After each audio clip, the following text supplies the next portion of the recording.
Dios les bendiga. Bien, les saludo, amados hermanos. Para mí, una alegría en esta mañana tener que estar acá para compartir un tema con una cortina de humo. ¿Quién me puedo recibir? ¿Ah? Así que, bien, antes de comenzar, quiero saludar primero, ¿cierto? Saludar a nuestro Gabriel Vinche, presidente del Templo Evangélico Misionero, mis pastores también, Pastor Tía, Pastor Anual, su esposa, y así también a cada uno de los departamentos que en esta mañana se hacen presentes en este lugar. Bien, para mí es una honra tener que estar acá, poder compartir, esperando que salga todo bien. Usted sabe, la tecnología va cambiando, los computadores van quedando obsoletos, así que vamos a tratar de hacer lo mejor posible. Por decir, decía un buen pentecostal, banca de clamor, ¿qué cosa tiene después? Púlpito de poder. Claro, hoy día vamos a compartir un tema que es importante que nosotros lo aprendamos a manejar. Para comenzar, mientras los hermanos están poniendo el tema ahí, quiero hacer una consulta, preguntar primeramente para comenzar. ¿Alguno me puede decir la diferencia entre lo que es un discipulado y lo que es un estudio bíblico? La diferencia porque hay una diferencia entre ambas cosas, lo que es un discipulado y lo que es un estudio bíblico. ¿Algún hermano de los que está acá sabe cuál es la diferencia? ¿Qué es lo que está haciendo usted en su iglesia, discipulado o estudios bíblicos? Porque creo que es una buena forma de poder comenzar, en poder saber esta distinción en estas dos cosas tan importantes que son los discipulados y los estudios bíblicos. ¿Algún hermano que se atreva a dar alguna definición con respecto a esto? ¿Diferencia entre discipulado y estudio bíblico? Hermano Jonathan. Estudio bíblico más que nada es como tener un orden. A ver, tome para que lo escuchen. Estudio bíblico más que nada es como ir prácticamente de versículo a versículo o capítulo a capítulo. Y el discipulado es lo que la persona entrega a los demás. En este caso, nuestro pastor Marcelo, sus conocimientos, lo que él tiene, sus enseñanzas los hace participar a nosotros de eso. ¿Ya? ¿Se entendió lo que dice mi hermano? Hermano Dani. Yo entiendo por discipulado una enseñanza personificada a cierto grupo de personas, donde un pastor o un líder enseña para que se siga enseñando lo mismo, para que, ¿cómo se puede decir? Se siga formando de la misma forma. O sea, el pastor enseña, discipula, enseña la misma doctrina para que los demás sigan ejerciendo lo mismo en un futuro. Y el estudio bíblico es estudiar, como lo dice, estudiar la palabra, versículo a versículo, más profundo, los temas que podamos tener, ¿no es cierto?, en duda y compartir, ¿no es cierto?, lo aprendido entre más personas. El discipulado es más personificado y estudio bíblico es más abierto a más personas. Eso lo entienden. Amén. ¿Algún otro que tenga un...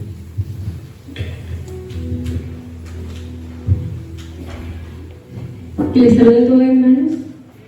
Creo que cuando hablamos de estudio de la Biblia, es el estudio generalizado de la Biblia. Y cuando hablamos de discipulado, es aprender a ser discípulo siguiendo el modelo de Jesucristo, imitadores de Jesús. Amén. Ya, una más, lógicamente que mi esposa. Bendiciones, hermanos. Bueno, lo que yo he aprendido aparte del discipulado, que el discipulado es lo que el maestro tiene en su corazón de entregar a su pueblo. Y de hecho de eso aprendemos, del corazón. Por eso es que Jesús, cuando discipuló, él sacó todo lo que tenía de su corazón y lo entregó a sus discípulos. Por esto aprendí. Amén. Bien. Creo que hay se entienden más o menos los conceptos. Si nosotros lo vemos así de forma que se entienda, mire, a mí, si hay algo que me importa harto, es que lo que comparto los hermanos lo entiendan. ¿Ya? Tal vez esa es la diferencia que tengo generalmente con los predicadores de corte pentecostal, donde ciertamente hay bonita manifestación de Dios, hay un bonito ambiente que se hace con un predicador de corte pentecostal, pero si tú revisas el fondo de la predicación no hay mucho que sacar de ahí. ¿Ya? Y de repente inclusive la predicación nos bendice como rema de la palabra del Señor, pero no hay mucha enseñanza porque el corte es así. Entonces lo que me interesa, al menos a mí como pastor, es que los hermanos entiendan lo que yo les quiero compartir. Entonces, ¿cuál es la diferencia de un discipulado y un estudio bíblico? En el estudio bíblico lo que hace uno es transmitir información, que la gente aprenda un tema.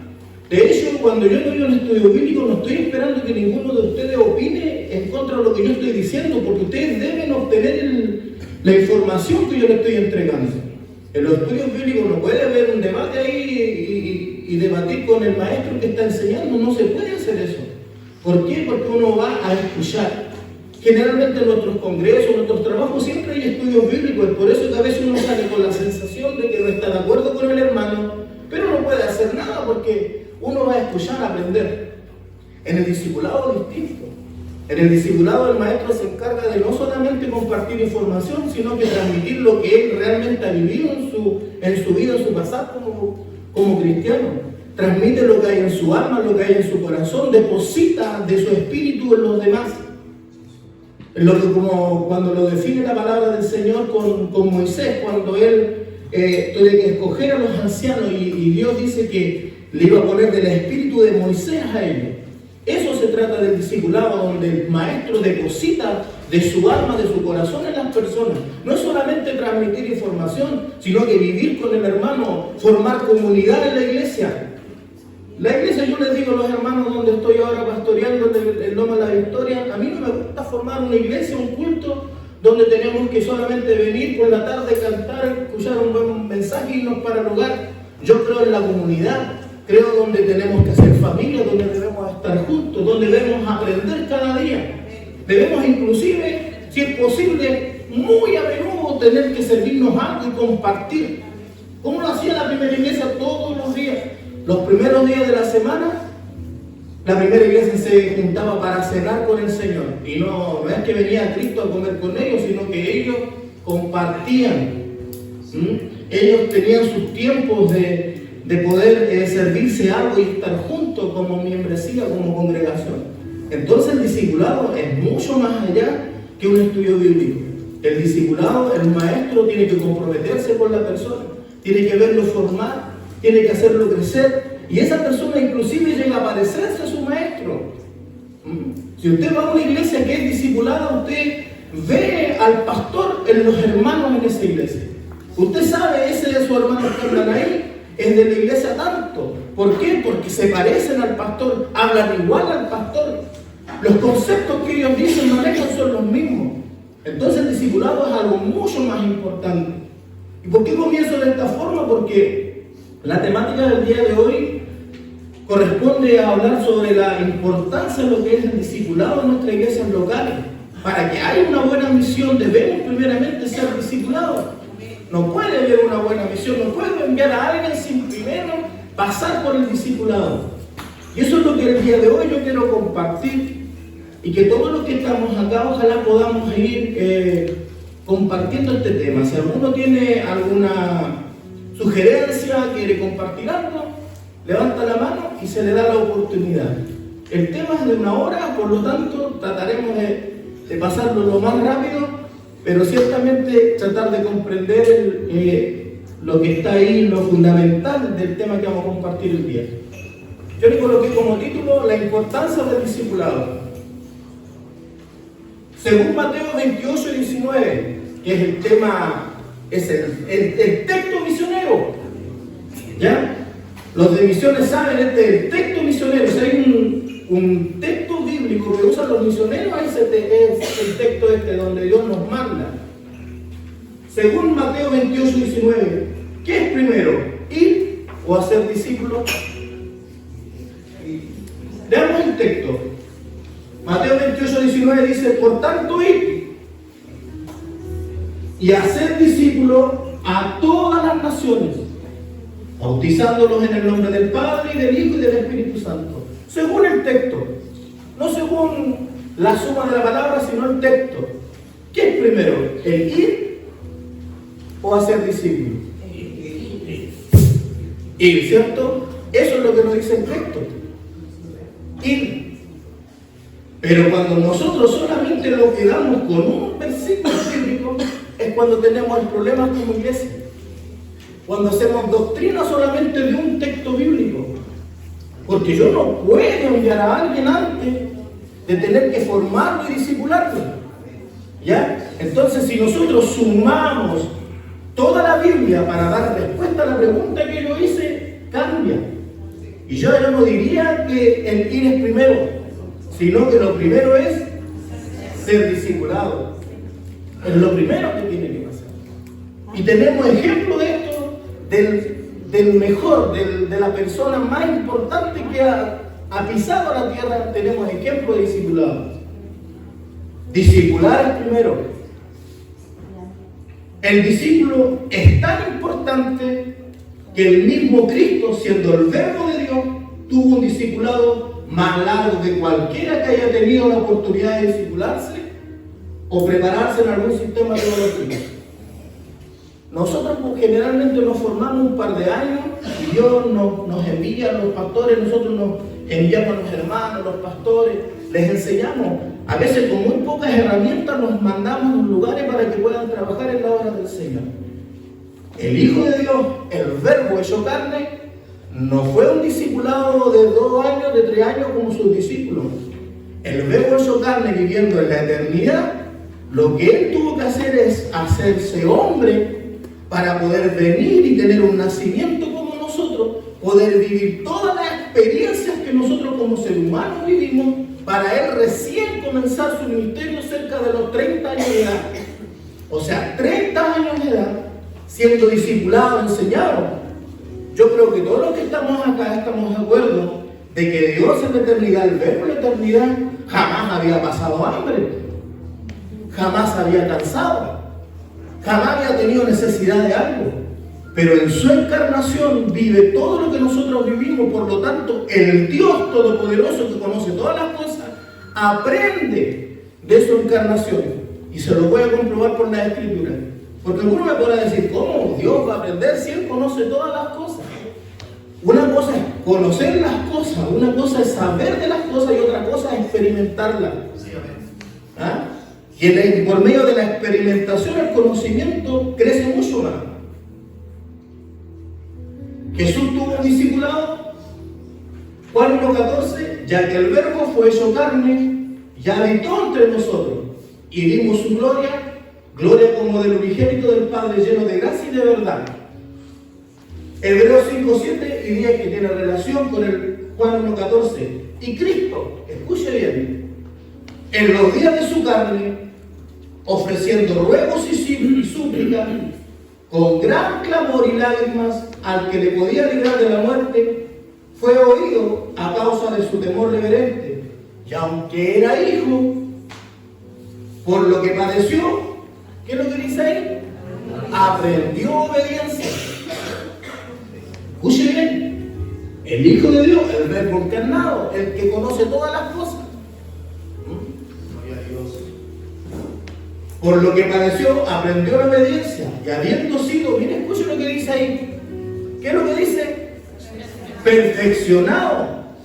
Oh, aquí, si nosotros le ponemos aquí un paralelo, ahí entraríamos en temas muy profundos. ¿Cómo tú perfeccionas a Dios? ¿Por qué dice perfeccionar a Dios? ¿Ya? Por medio de Cristo no solamente aprende la obediencia, sino dice, que habiendo sido perfeccionado, vino a ser autor de eterna salvación para todos los que lo obedecen, y fue declarado por Dios mismo sumo sacerdote según el orden de Melquisedec. Entonces estamos hablando de que el mismo Cristo, el Verbo encarnado, el Eterno, al tener en su tiempo acá en la tierra, también él aprendió. Y antes de tomar el ministerio, antes de ser bautizado y ser realmente entregado al ministerio, este Dios que nosotros servimos, primero tuvo que aprender. Miren lo que dice otro texto, Lucas 2:40. Y el niño crecía y se fortalecía y se llenaba de sabiduría. ¿Algunos pueden explicar esto? De los hermanos que han estudiado más, ¿cómo podemos explicar esto de que el Eterno, el Verbo de Dios, está aprendiendo? ¿Cómo podemos nosotros entender estas cosas? Por ejemplo, ¿por qué dice que se hizo obediente? Porque antes de encarnarse, ¿a quién tenía que obedecer el Verbo? ¿A quién? A nadie, a nadie lo obedecía. ¿Por qué? Porque la Trinidad ontológicamente son un solo Dios. En su economía, en cómo se expresa Dios, nosotros tenemos Padre, Hijo y Espíritu Santo, pero ontológicamente como ser, el Padre, el Hijo y el Espíritu Santo son un solo Dios. Entonces, cuando estaba en la eternidad, el Hijo nadie tiene que obedecer, porque lo que Él piensa, lo que Él dice, está siempre en comunión entre el Padre, el Hijo y el Espíritu Santo.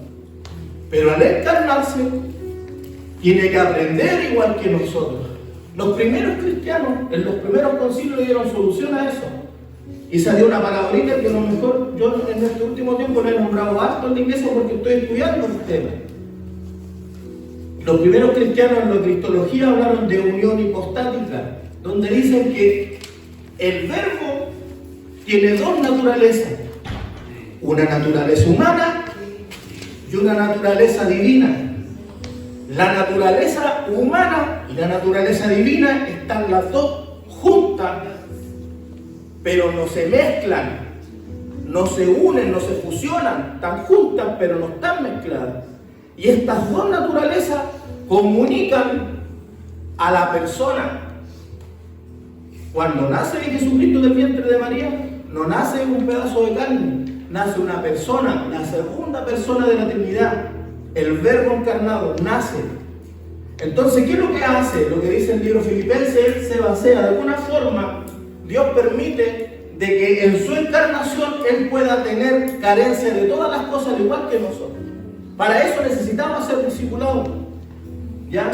Yo sé que es un tema un poquito profundo, pero me gusta hablarlo un poquito, aunque sea por encima, para que nosotros nos provoque algo en nuestra mente y tratemos de buscar estas cosas.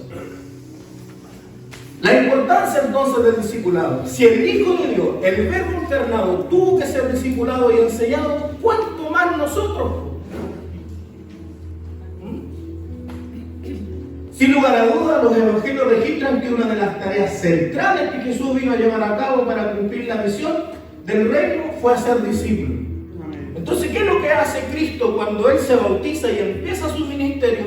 Lo primero que Él hace es levantar, traer personas al ministerio, empezar a enseñar. ¿Por qué? Porque su llamado de predicar el reino de Dios tenía que tener una sucesión, debía seguir, debía continuar esto. Por eso es el discipulado. Como decía el hermano Dani, esto tiene que continuar, el pastor transmite la doctrina. ¿Por qué? Porque tiene que haber una sucesión, tiene que seguir con esto. ¿Ya? Antes de ir a su primera misión y realizar su primer milagro, miren lo que dice Jesús, lo que hace Jesús. Jesús llamó a hombres al discipulado. En el primer día de su ministerio público, que fue después de su bautismo en agua, Jesús llamó a Juan, a Andrés y a Pedro, para que se unieran a él y lo siguieran en su jornada. Al siguiente día, convidó a Felipe y a Natanael para la misma labor. Y al tercer día, se hicieron unas bodas en Cana y fueron también invitados a las bodas Jesús y sus discípulos. ¿Cuál fue el primer milagro hecho por Cristo? ¿Alguno lo sabe? ¿Ya? Y antes de hacer el milagro, Cristo se preocupó de tener discípulos que observaran, que vivieran, que fueran, que dieran testimonio de lo que Él iba a hacer. Porque si hay algo que tiene el llamado de ir, es que debemos dar testimonio. mayor aún los discípulos que ellos debían dar testimonio no solamente de lo que escucharon, sino de lo que habían visto, de lo que habían oído, de lo que habían palpado sus manos, dice la Escritura. Así dice el apóstol. De lo que han palpado mis manos, de lo que mis ojos han visto, de lo que mis oídos han oído, de esto os hablo. Como es evidente, Jesús no comenzó su ministerio sin discípulos. Al momento de este milagro ya tenía varios creyentes, pero Jesús estaba buscando algo más, que solo los creyentes. Dice, Jesús haría su obra con discípulos. Observe que hago referencia como creyente a quienes solo buscarán a Jesús para encontrar respuesta a sus necesidades, pero hago referencia como discípulos a aquellos que abandonaron sus propios planes para hacer solo lo que Jesús quería. Aquí quiero detenerme. ¿En qué lugar estás tú?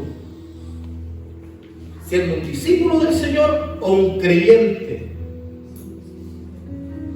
El templo evangélico misionero tiene una carencia. ¿Y cuál es la carencia? Que tenemos muchos creyentes en nuestra iglesia, pero muy pocos discípulos. Y es por eso que cuesta tener personas para poder mandar. Y dicho esto, que puede sonar terrible, no es algo nuevo. No es algo que solamente sucede en el templo. Aún en los tiempos antiguos ya estas cosas sucedían. Por ejemplo, hubo un gran hombre, un profeta de Dios que se encuentra con el mismo Dios. Dice que él ve en la gloria de Dios, lo ve las faldas de Jehová, ve los querubines dando vuelta en aquel lugar y tiene un encuentro visible con Dios. Y cuando habla con él, Dios le hace una pregunta al profeta: ¿a quién enviaré? Pregunta, ¿por qué creen ustedes que Dios le dice al profeta a quién envió? ¿A quién puedo enviar? ¿Qué es lo que estaba pasando en esos tiempos? ¿Alguien me puede decir? ¿A quién envió? Había una necesidad. Había carencia de gente para poder enviar. Y aunque algunos nos atrevemos a decir que Dios levanta a cualquiera, Isaías no era cualquiera. Era una persona estudiada, que conocía las cosas. Y todos los profetas que están en la Escritura, hasta un amo que era pastor y estaba metido en el campo, eran personas que conocían la Torá, conocían la ley. No era gente ignorante de la palabra, no era gente ignorante de la Escritura. ¿Cuál es el problema nuestro como templo y como iglesia en general? Es que nosotros no nos preocupamos primeramente de capacitar a nuestra gente para poder enviarla, para poder decirle tú, anda. Y tal vez en este tiempo yo digo, ¿quién está dispuesto a ir y a atender el llamado del Señor? Como muchas veces he escuchado ese llamado y se van 20, 30 y se ponen acá delante de rodillas para que oren por ellos.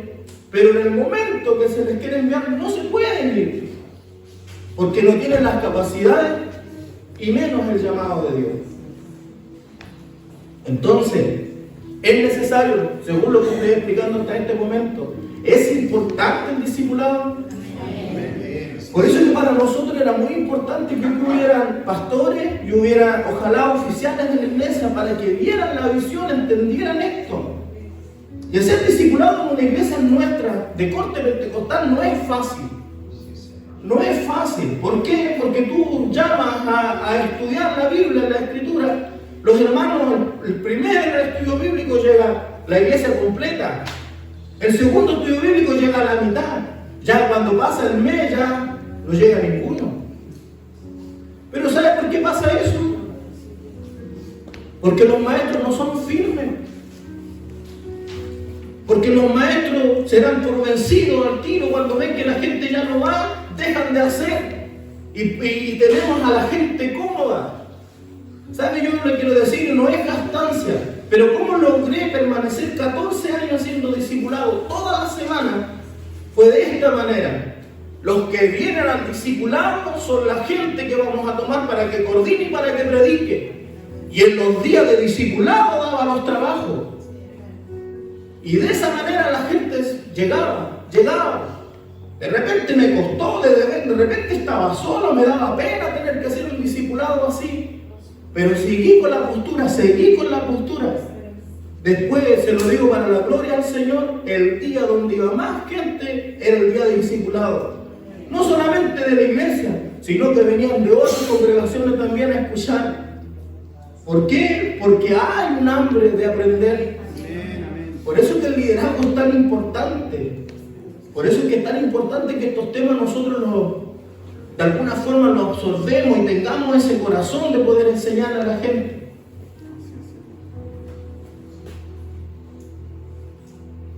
Los creyentes no tienen la autoridad de enseñar obediencia porque ellos mismos no obedecen. Mire, yo creo y soy un predicador de la gracia del Señor.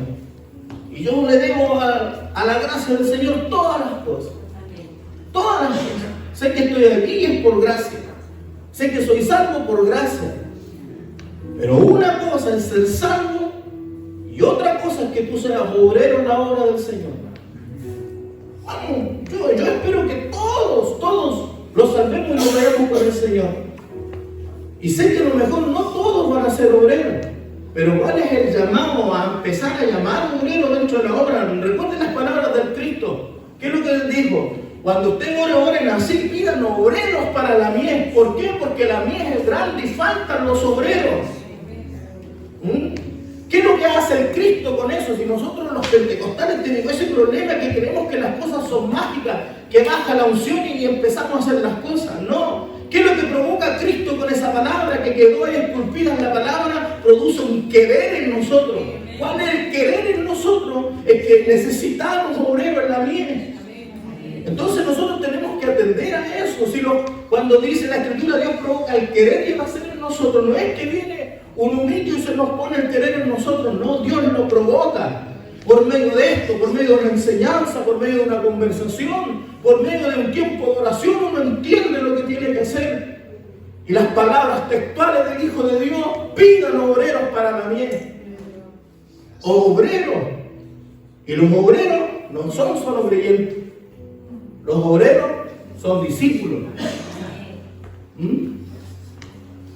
Los creyentes no pueden hacer discípulos porque ellos mismos no son discípulos. Los creyentes no fueron llamados por Jesús para convertirse en apóstoles, solo los discípulos. Por eso también me da pena de repente. Yo conocí un pastor que llegó a la iglesia, a una iglesia pentecostal, llega a la iglesia, 6 meses congregándose en iglesias donde nunca hubo un discipulado ni un estudio bíblico, y a los 6 meses lo ungieron de pastor. 6 meses. Yo entiendo que a veces hay necesidad. Y lo bueno de todo esto que Dios igual lo respaldó, lo ayudó a ese hombre. Pero no es la forma, hermano. No es la forma. Si ejemplo tenemos en Cristo, que a la gente hay que formarla primero. Aunque esto cueste, hermanos. Lo mismo para este departamento precioso de misiones. Yo sé que de repente uno quisiera ya, ojalá, levantar misioneros y enviarlos. Pero aquí hay gente que ha venido capacitándose por años, y esa gente está lista, está madura, algo falta. Y tal vez nosotros falta más el apoyo, más de tener una visión más amplia para con ellos. Pero vienen los nuevos y a los nuevos hay que enseñarles. Hay que tomarse el tiempo y enseñarles y empezar por las iglesias locales, pues a estos eventos. Debería llegar gente que ya haya pasado un discipulado. Aquí se le debería dar solamente una capacitación, solamente que tiene que ver con las áreas de misiones. Estos eventos deberían ser solamente para eso, donde la gente se viene a especializar dentro de la obra del Señor. Pero como no hay discipulado local, estos trabajos tenemos que usarlos para esto. Imagínense un tema bíblico en un retiro tan hermoso como este, un tema para poder motivar, para poder alcanzar sus corazones y decirles: es importante, pastores, hermanos, que nos demos el tiempo con los hermanos. Que usted no solamente sea un pastor ahí que predique y cierra la puerta cuando termina el culto, sino que acérquese a su hermano, viva con él, converse con él, haga amistad con la persona. Que nuestros jóvenes en la iglesia no tengan para qué buscar amigos en el mundo, porque los amigos están ahí mismo. Yo le decía a los hermanos en mi iglesia, yo no sé qué pasó, pero la mayoría de los jóvenes que están ahí, los matrimonios que están en Gabriela, de donde yo salí, son matrimonios que se enamoraron ahí, hermano.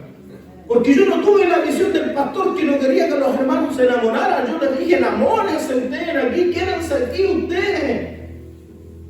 Y se enamoraron los hermanos ahí en la iglesia. Y los hermanos trajeron hijos después, pues, hermano.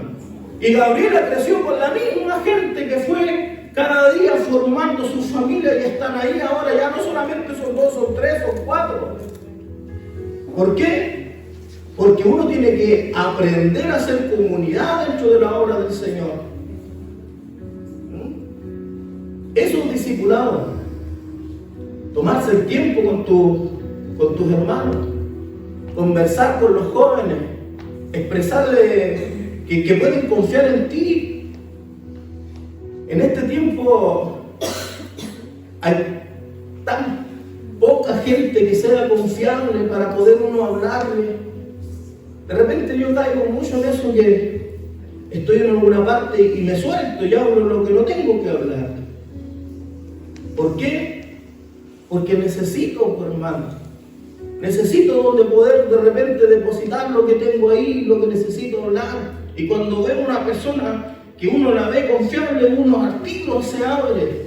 Y eso es lo mínimo que debiera pasar en nuestras congregaciones, en nuestra iglesia, pastores cercanos, oficiales cercanos, que la gente pueda venir donde usted y conversarle. Yo les decía a los hermanos un tiempo atrás, ustedes tienen problemas, ¿cómo lo voy a saber yo? Vengan, hablen conmigo, tómense el tiempo, vengan, pastor, necesito esto, pruébenme si soy un pastor confiable para ustedes.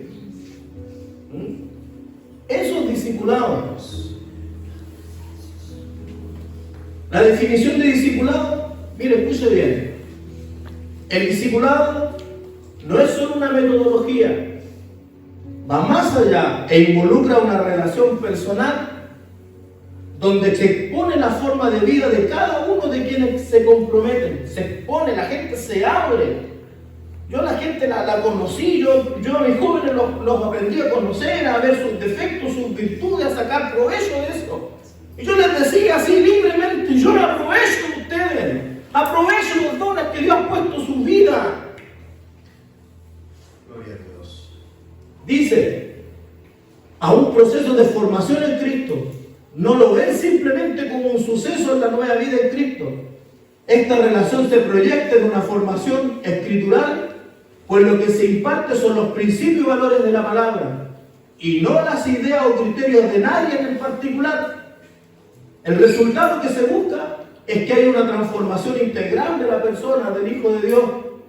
Por lo tanto, el discipulado no termina al enseñar unas lecciones bíblicas de manera progresiva al nuevo creyente, ni tampoco al involucrarlo en un programa de estudio sistematizado en la congregación. Ustedes en las carpetitas ahí tienen una hojita ahí con los puntos que estoy tratando. ¿Ya? Que le pueden poner alguna nota ahí en las carpetitas tendrá. Me he olvidado decirlo. Después, para que también esto quede para ustedes, yo voy a entregar el tema para que ustedes, el que lo quieran llevar, lo puedan también alcanzar. Podemos entonces definir el discipulado como un proceso educativo escritural y espiritual que tiene como finalidad llevar a la plenitud en Cristo a todo hijo de Dios, para que sea enteramente preparado para cumplir efectivamente los planes presentes en el propósito del eterno Dios. De esta definición destacamos 3 elementos: maestro, discípulo y proceso.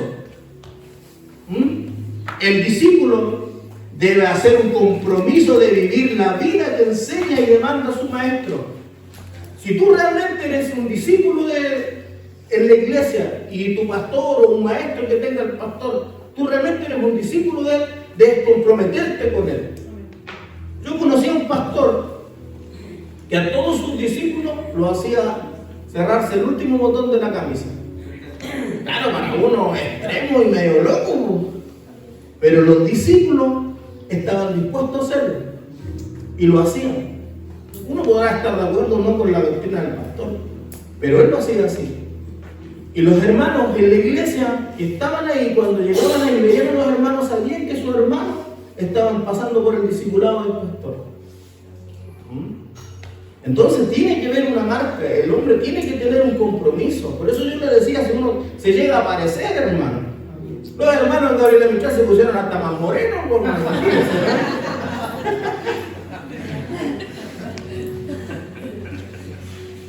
Dice, y poco a poco enseñar a otros a que la vivan también. ¿Cuál es la idea del discipulado? Que esto vaya creciendo, hermano. Claro, yo enseño y los hermanos discipulados le enseñan a otros. ¿No ves? Yo me gozo, yo tengo un hermano que quedó allá en Gabriela y me manda, me hace consulta de repente y me manda, y me dice, pastor, me invitaron a tal iglesia a compartir y tal, y siempre me dice, yo me gozo, hermano, porque veo que lo que se enseñó se está también transmitiendo en otros lugares. ¿No ves? Entonces esto vale la pena, hermano. Si el camino es difícil, yo le voy a decir una cosa, las iglesias que optan por el discipulado, más que la música, cuesta. Porque la iglesia cambió la palabra por la buena música. La buena música es bueno, rico, a mí me encanta también aquí bailarla todo con el Señor. Pero la palabra debe ser siempre lo central. Pero de verdad, pues hermano. Yo el otro día estuve viendo un estudio bíblico donde a lo que hacen con los miembros de la iglesia, música buena, luces, gritos, y la gente está toda preparada con su mente. Está así la gente, porque la preparan psicológicamente, y ese asunto es algo que está comprobado en la psicología, y las iglesias están usando un modo psicológico para llegar a la gente. Por eso, yo conozco ministerios donde lleno de gente, mucha gente, las cultos preciosos, yo quisiera cantar de esa manera, pero tú conversas con esa gente que está ahí y no sabe nada, no conoce a su Señor. Yo le podría nombrar una iglesia donde el pastor es tremendo, hasta el templo en algunas ocasiones lo invitó a ese pastor, tremendo enseñador. Yo digo, tienen tremendos pastores con tremenda palabra. ¿Y por qué los hermanos son ignorantes, no saben nada? ¿Por qué? Porque el ambiente que se formó en la congregación fue para poder solamente darle a ellos lo que quieren, mensaje psicológico, donde tú puedes, donde tú vales, donde tú tienes que amarte a ti mismo, donde nos olvidamos que la Escritura dice que en el fin de los tiempos habrían personas amadores de sí mismos.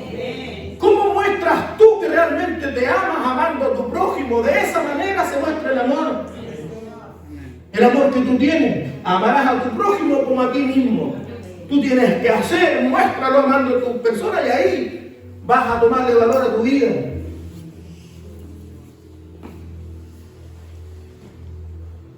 Ahora bien, el proceso al que se hace referencia implica el uso de medios o recursos, entre los que podemos incluir personas, estructuras, programas, métodos, materiales, actividades, lecciones, etc.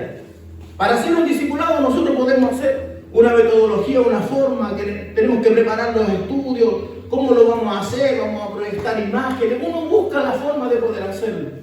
Pero el discipulado no lo es todo eso. No es solamente entregar información. Miren lo que continúa. Pero cuidado, no debemos limitar el discipulado a un programa o una serie de lecciones. Eso es un estudio bíblico. Discipulado es más que programas, planes o de una simple definición. Es el estilo de vida que requiere la disposición para aprender. El Evangelio es una forma de vivir, hermano, es una cosmovisión. No es solamente venir y tener conocimiento. A mí me gusta mucho el conocimiento y busco, soy autodidacta. Pero también tengo que tener personas cercanas que de repente me tienen que sentarme, me tienen que aconsejar, yo también tengo que dejarme enseñar. Porque yo no soy solo, hermano. Yo busco de todos lados, claro, pero tengo que tener a alguien que me vaya frenando y me diga, mira, Marcelo, esto y esto. Si no, ya voy a ir a disparado, qué rato. Encomienda divina, no proclama eclesiástico. Pablo entendió claramente este principio y fue la razón por la cual se produjo en Timoteo y le instó para que lo que él había visto, oído, aprendido, recibido de Pablo, hiciera lo mismo en la vida de hombres fieles, idóneos, para que enseñaran también a otros. Esto del discipulado no es algo que se le ocurrió al pastor Marcelo. De hecho, los primeros cristianos, el nombre que se le debiera llamar es discípulos del Señor. Cuando se le llamó cristiano era porque la gente veía a ellos y le llamaron, dice la Escritura, cristiano. Pero Cristo les llamó discípulo.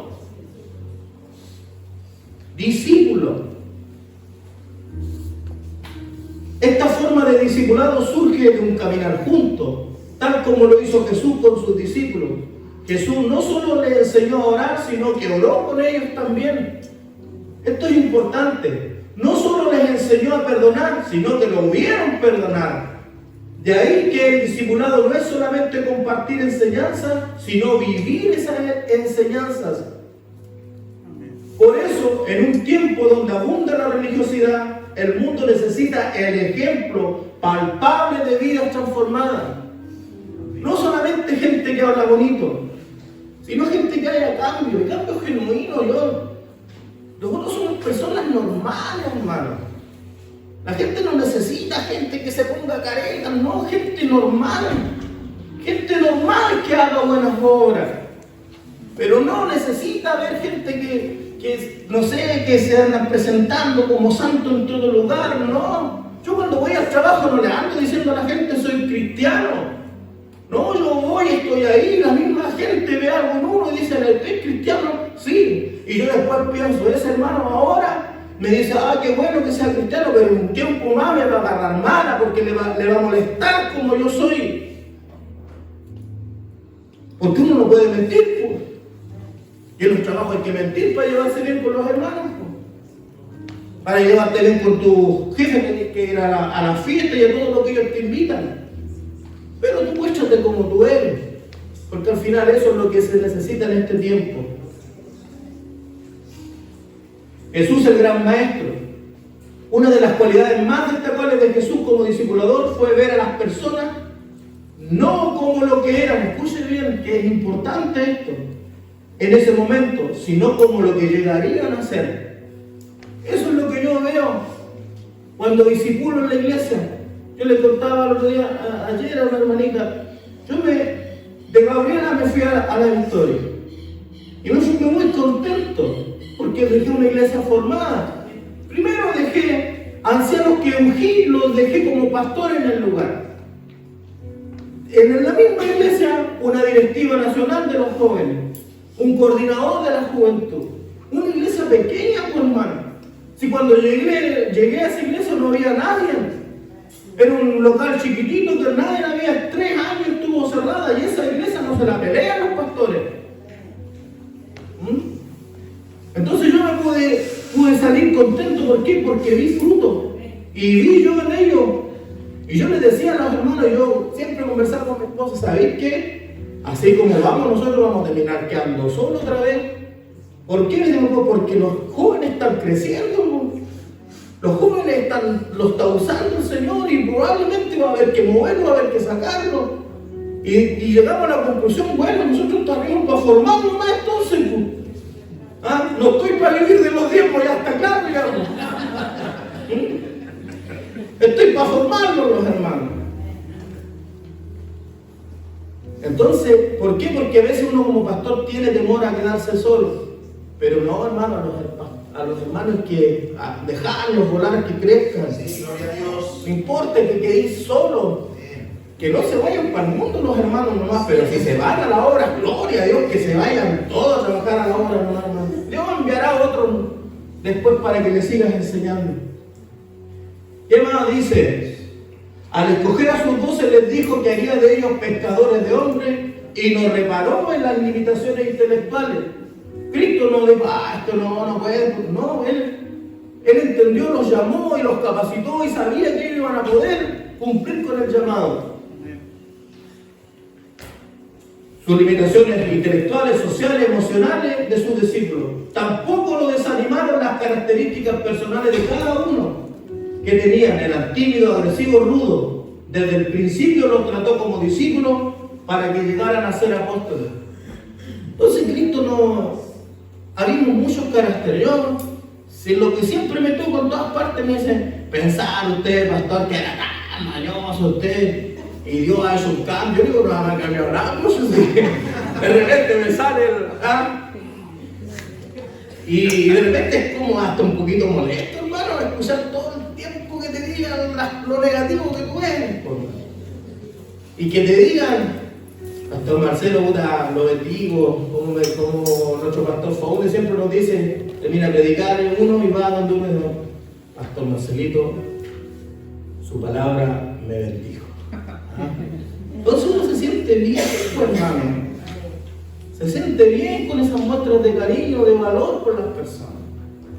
El Cristo era así, porque Cristo no veía las limitaciones y se empezaba a tiro, no. Los discípulos le fallaron un montón de veces, pues, y uno, ¿qué si el Cristo los perdona nomás? Pues tiene que volverlo a perdonar. Tiene que volverlo a perdonar. A mí como pastor me tocó varias veces. También lo hicieron conmigo, si yo cuando era hermano también fui mañosazo, por hermano. Y mi pastor me tuvo paciencia, para la gloria del Señor lo dijo. No siempre tuvieron éxito. Los envió a expulsar demonios y fallaron. Los discípulos de Jesús. Les dio la oportunidad de alimentar a una multitud y no interpretaron el desafío. Los convocó a una vigilia y se durmieron. Sin embargo, nunca bajó el nivel de la expectativa de Cristo con ellos. Nunca. Y ese es el corazón que nosotros como pastores tenemos que tener, como enseñadores. A lo mejor no todos los pastores tienen la habilidad, ya voy a ir concluyendo. A lo mejor no todos los pastores tienen la habilidad de poder enseñar, pero pueden tener a un hermano o asesorarse con un hermano de otra iglesia. Misiones. O a lo mejor misiones va a tener que levantar gente y enviarlo a nuestras iglesias a que discipulen a las iglesias.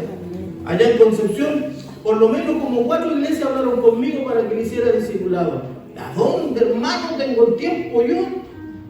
Para hacerlo ya lo quisiera el tiempo. Vive Dios que me duele el alma decirle, mis hermanos, no puedo ir porque yo no vivo de la obra, pues, hermano. Me duele el alma poder decirle que no. ¿Y por qué los hermanos acuden a mí sabiendo que estoy en el directorio, tengo poco tiempo? ¿Por qué lo hacen? Porque hay necesidad, hay escasez de maestros que quieran ir y enseñar. Cosas sencillas, hermanos. Si hay una iglesia en Conce que habló conmigo para disimular a los jóvenes, quieren cosas sencillas, hermanos, cosas tan sencillas como saber qué es lo que significa, no sé, Torá. ¿Qué es lo que la Taná me preguntaba uno? Cosas tan sencillas que tú por ahí agarrar Google y decir, ¿qué es lo que es Taná? Es que está hablando del Antiguo Testamento, pues, hermano. Pero ¿qué significa ese clamor de uno? Que ellos están dispuestos a ir. Para concluir, para ir ya concluyendo, ¿cuántos creen que Dios tiene un avivamiento grande para este tiempo, para la iglesia del Señor? Yo lo creo.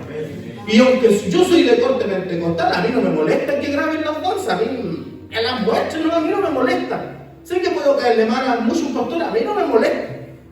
Los pentecostales danzamos, gritamos, hablamos lengua, a mí me encanta todo eso. Pero el avivamiento que estoy esperando no es el hablar en lengua, el hacer sanidad y un milagro, sino el avivamiento que estoy esperando es lo que el profeta una vez dijo, que llegaría un tiempo donde habría comezón, habría hambre de oír palabras del Señor. Ese avivamiento estoy esperando y yo lo estoy viendo. Porque he ido a la iglesia y me he puesto a hablar cualquier locura y la gente así atenta, escuchando, como queriendo, pastor, necesitamos que nos enseñen. Estuve en una iglesia de campo el otro día y yo me decía en mi mente que voy a predicarle a los hermanos del campo, porque no es lo mismo predicar a gente que tiene alto estudio, ir al campo de personas donde han vivido todo el tiempo en el campo. Por lo menos era mi percepción, pues, hermano. Y estaba ahí yo en mi mente, ahí jugando, pero Dios ponía una palabra y dije, ya, y fui y compartí la palabra y ¿sabes? Me sentí, yo me bajé entendiendo que fue la mejor predicación que tuve el año 2024. Y los hermanos que estaban ahí escuchaban tan atentos, la gente de campo estaba más atento que la gente de ciudad. Con hambre, escuchando, y yo le hablé de neuropostática, Teotoco, le hablé un montón de cosas, pues hermano. Pero la gente ahí estaba ahí, quería escuchar y se reía y se tocaba en la cabeza a otro. Entonces la gente quiere discipulado, pero faltan obreros. Y a Dios, faltan obreros. Imagínate aquí en Chile, donde está todo evangelizado, imagínate en otros países, pues hermano. Por eso estos trabajos son los que nos ayudan a tener conciencia de la necesidad de levantar gente obrera preparada. Los jóvenes. Si a lo mejor nosotros como pastores estamos quedando atrás, empiecen a tomar la bandera ustedes, hermano. Yo creo que ningún pastor le va a decir que no enseñen en su iglesia. Yo creo que ninguno. Todos los pastores van a apoyarlo a usted si usted decide, ¿sabe qué, pastor? Quiero empezar a ser discipulado para los jóvenes todas las semanas, un día a la semana. Yo creo que ningún pastor le va a decir, no lo haga. Claro que el pastor va a tener que darle sus pautas, cosas que nosotros como directorio y como iglesia tenemos nuestra doctrina, por lo menos no podemos escaparnos de ahí. Pero hay que enseñar. Vamos rapidito. Dinámicas para edificar vida, no mecánicas para reunir personas. La razón por la cual existe el discipulado es para que todo creyente en Cristo se convierta en un servidor fiel y efectivo en el reino.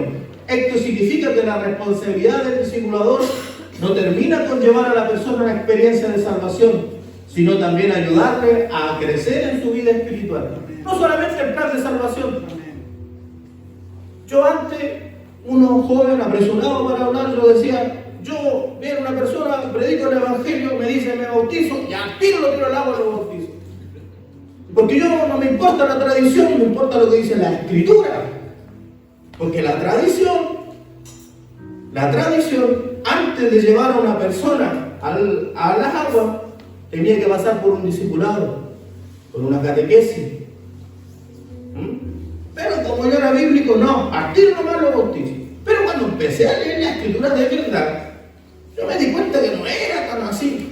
Y ese texto que yo usaba del hombre del etíope, que cierto que venía de orar, y que le dijo, ¿ya dónde hay agua para bautizarme? Yo me di cuenta que no era así nomás de que hablaron 10 minutos y lo fue a meter al agua. No, dice que Felipe le habló desde Isaías en adelante quién era el Cristo.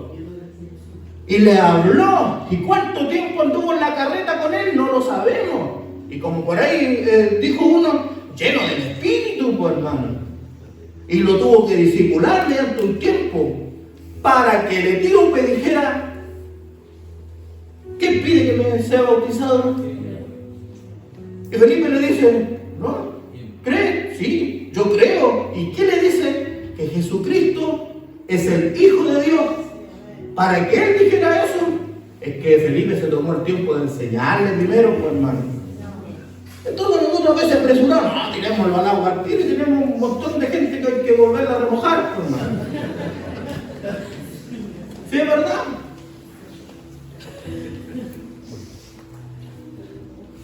Esta dinámica discipular está envuelta en los siguientes aspectos. Presencia personal, es decir, el tiempo que pasan juntos el discipulador con el discipulado, es decir, el tiempo que pasan juntos, ya que el discipulado no es un asunto a control remoto o a larga distancia. Yo no puedo estar, mire, discipulando solamente por internet, como en este tiempo. No, el discipulado tiene que haber un contacto físico. Pastor Marcelo, ¿por qué no hacen a usted las revisiones de cuentas que los pastores le paguen nomás? ¿Para qué tienen que darse mensos piques? Porque no se puede perder en la iglesia del Señor las relaciones humanas, pues. Si lo hacemos todo por internet, nunca, ni siquiera para los días de pago voy a ver a los pastores. Les voy a recibir la plata nomás, ni siquiera voy a saludarlo.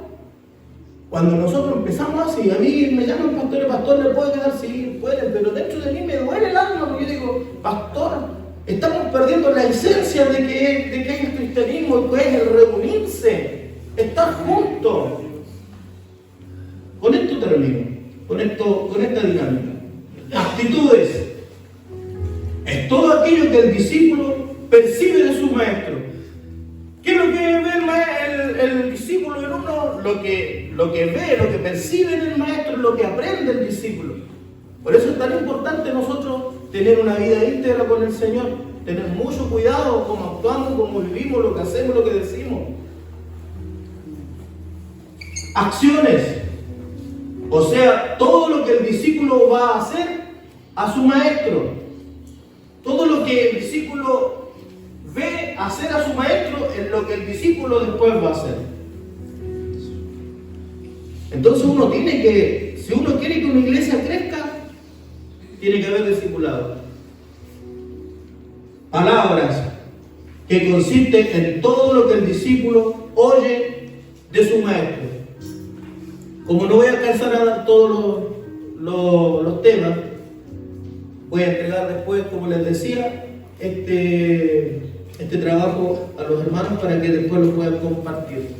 Concluyo diciendo, el discipulado es muy importante. Después el día de mañana vamos a tener un taller, cómo podemos nosotros preparar y empezar con esto los discipulados. ¿Por qué misiones? Yo me pongo en el corazón de los hermanos. ¿Por qué misiones quiso un tema como esto? Porque misiones entiende de que sería mucho más fácil esto si nosotros como iglesias locales discipuláramos a nuestros hermanos. Cuando uno los envía acá, le entregarían solamente la materia concerniente a la misión. Pero los hermanos aquí hay que evangelizarlos, pues, hermano. Hay que evangelizarlos todavía. Entonces eso no debiera estar pasando, y pasa no solo con nosotros, si le pasan a los bautistas, pues, hermano. Así que tranquilo, si les pasa a ellos, a nosotros está bien.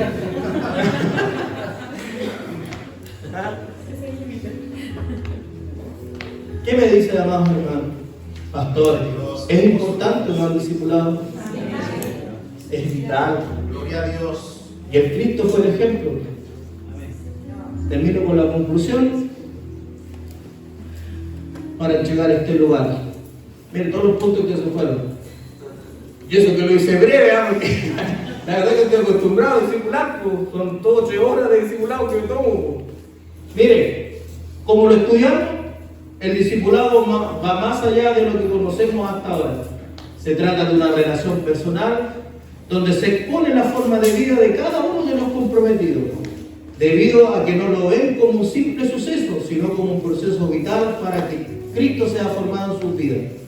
Al final de su ministerio, el Cristo resucitado los envía a la misión y a ser discípulos. Esta frase encierra un mandato y una tarea. Jesús, como discipulador, nos ordena continuar la labor discipuladora en la vida de otros. No nos llama para reproducir creyentes ni admiradores, sino discípulos. Al estilo como Él lo hizo, con los principios y valores con los que Él trabajó. Es decir, que no alcanzamos gente para que nos sigan a nosotros, sino a Cristo. Que el Señor les bendiga, amados hermanos. Muchas bendiciones. Termino diciendo, agradezco a mis hermanos de misiones por considerarme para poder llegar a este tema. No saben cuán honrado me siento de poder estar acá. Años atrás estuve ahí como un hermano escuchando, ahora estoy exponiendo yo como directivo nacional también. ¿Qué quiero decir con esto? Dios llamó a los vil, hermanos, a los despreciados. ¿Cuántas veces? Ese pastor aquí, acá. Aquí estoy. ¿Cuántas veces han dicho lo mismo de ti? Este hermano es aquí, acá. Pero aquí estás. Gloria a Dios. Así que no te desanimes, que el Señor te bendiga. Gracias, hermana, por la oportunidad.